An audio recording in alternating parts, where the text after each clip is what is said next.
Vamos a la palabra del Señor, Ezequiel capítulo 37. Esta es una profecía, hermanos, que Dios le da al profeta Ezequiel. Y quiero ir junto con usted, leer todos juntos el versículo número 14. Dice Ezequiel 37, 14: y pondré mi espíritu en vosotros y viviréis, y os haré reposar sobre vuestra tierra, y sabré que yo Jehová hablé y lo hice, dice Jehová. Una vez más lo leo, dice: pondré mi espíritu en vosotros y viviréis, y os haré reposar sobre vuestra tierra, y sabrán que yo Jehová hablé y lo hice, dice Jehová. Padre, te damos gracias, Señor, porque tu palabra es bendita. Tu palabra viene de ti, Señor. Lo único que pedimos, mi Dios, es que tú la acompañes, Señor, y la sazones con milagros, con prodigios, con señales, Señor, con esas cosas grandes que tú haces cuando tu palabra es hablada, cuando tu palabra es declarada. En el nombre de Jesús. ¿Puede decir amén? Amén.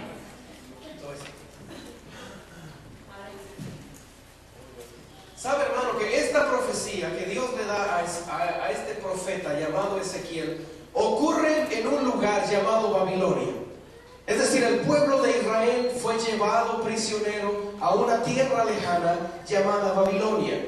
Esta ciudad, hermanos, de Babilonia era una ciudad muy diferente a la ciudad donde vivían los judíos, que era Jerusalén. Pero hay algunas razones por las cuales Dios llevó prisionero, o permitió, que el pueblo fuera llevado prisionero. Primero, el pueblo de Israel constantemente desobedecía a la voluntad de Dios.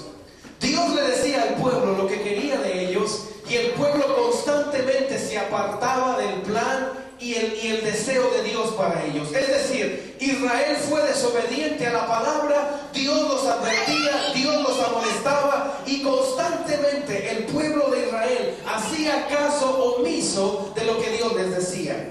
Pero también el pueblo fue llevado cautivo porque no respetaban la palabra de Dios. Es decir, no tenían como un tesoro la palabra de Dios. Déjeme decirle que cuando la gente no respeta la palabra de Dios, va a hacer cualquier cantidad de pecados en contra de Dios. Amén. Lo más precioso y lo más preciado que Dios nos ha dejado ha sido su palabra, y Dios la ha dejado para que la guardemos, para que la honremos.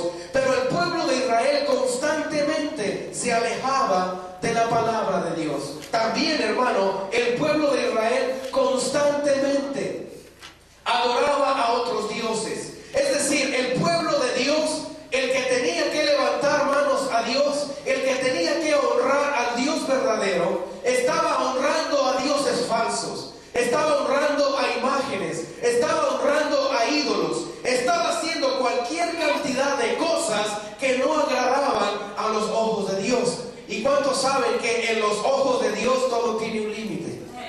Es decir, Dios nos amonesta y nos dice: corrígete, componte, haz las cosas bien, recapacita, porque si no te va a pasar esto. Y profeta tras profeta, Dios les mandaba y les decía: cambien sus malos caminos, regrésense a mí, vuélvanse a mí. Por ese camino que van no les conviene caminar. Pero el pueblo, lejos de acercarse a Dios, se apartaban más de Dios y se hacían rebeldes a la voz de Dios.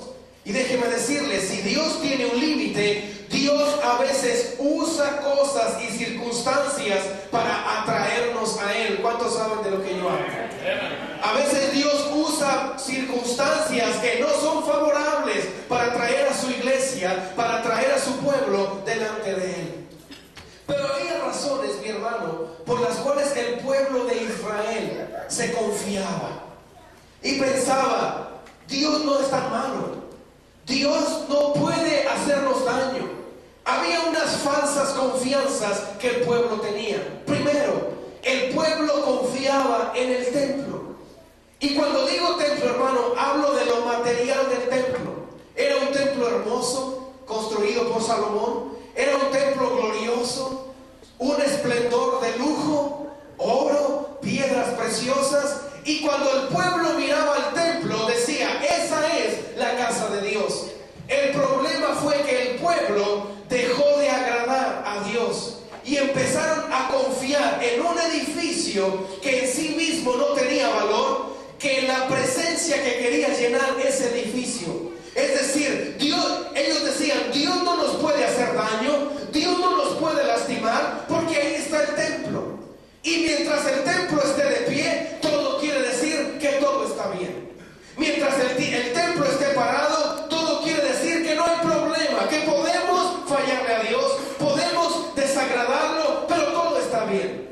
Confiaban en algo muy falso. También confiaban en la ley.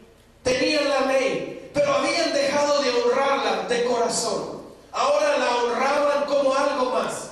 Y surgió un pecado que yo le llamo el pecado de la mucha familiaridad.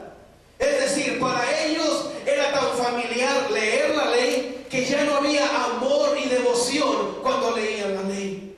Para ellos era tan familiar ir al templo que ya no había esa pasión y ese gozo que debía de haber cuando iban a la casa de Dios. Y se hizo mucha familiaridad.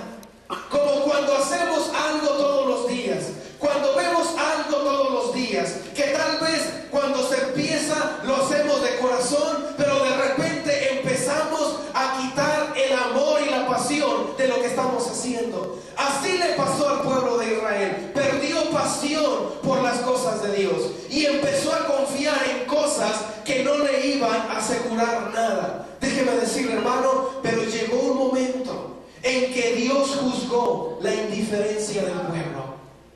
Es decir, no podemos poner nuestra confianza en cosas falsas. No podemos poner nuestra confianza en nosotros mismos. No podemos poner nuestra confianza en nuestros talentos, en nuestras habilidades. No podemos poner nuestra confianza en lo grande de nuestros ministerios. ¿Por qué? Porque todo eso, si no está cimentado en Cristo, se va a caer.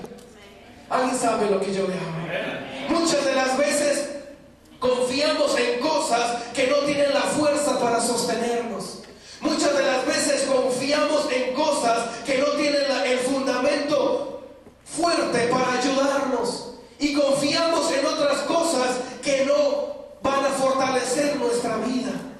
No podemos confiar en cosas débiles. No podemos confiar en cosas que no tienen firmeza. Lo único fuerte que permanece para siempre es la presencia de Dios. Cuando llega la tormenta, cuando llega la lucha, hay muchas cosas que se debilitan. Lo único que permanece en pie es la presencia de Dios.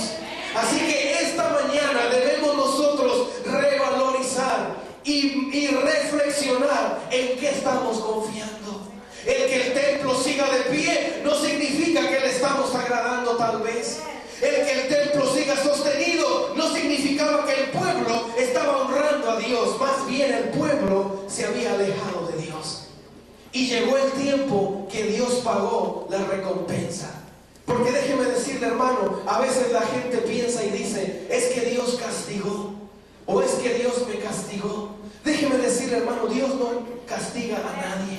Lo que Dios hace es pagar conforme a lo que hemos obrado. Es decir, Dios nos recompensa. Amén. Al que hizo bien, Dios lo recompensa con bien. Pero al que hizo mal, ¿cómo quiere usted que Dios le recompense con bien si ha hecho algo mal? Entonces, Dios no es un Dios que castiga, Dios es un Dios que recompensa. Y a veces el mismo hombre, la misma mujer lleva a él la mala recompensa de sus malos actos. Y el pueblo fue llevado cautivo, el pueblo fue llevado prisionero. Llegó un momento en que Dios dijo, está bien, no quieren entender, no quieren hacer caso, les mandé un profeta, les mandé otro profeta, siguen sin hacer caso, pues entonces viene su recompensa. Y el pueblo fue llevado cautivo por el ejército de Babilonia.